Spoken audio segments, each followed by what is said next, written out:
Dans le Gard, entre 2003 et 2009, quelques 200 logements ont été construits par an, 280 réhabilités avec 28,6 millions d'euros investis par Habitat du Gard. La nouvelle convention signée avec le Conseil général ce mercredi 7 octobre va permettre de renforcer les besoins en matière de logement avec un partenariat plus fort et ambitieux.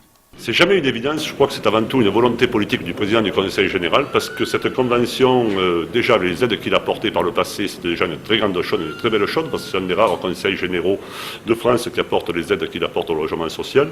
Cette convention va nous redonner un second souffle dans plusieurs aspects, notamment sur la surcharge foncière, sur les fonds propres que nous devons mettre, sur l'accès des logements sociaux aux handicapés, sur des constructions HQ, que sais-je encore. C'est une très belle convention et c'est pour nous un vrai moment de bonheur aujourd'hui.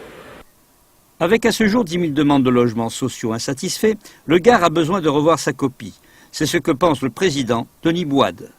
Aujourd'hui, on a vu plusieurs ministres se succéder et tous nous promettre du logement social pour tous et rapidement. On sait que ces mesures ne suffisent pas, ces mesures ne sont pas suivies des faits.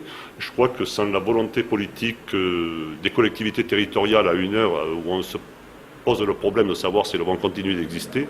Je crois que sans ces collectivités territoriales de proximité qui sont le département et la région, il n'y aurait plus de production de logements sociaux dans le département.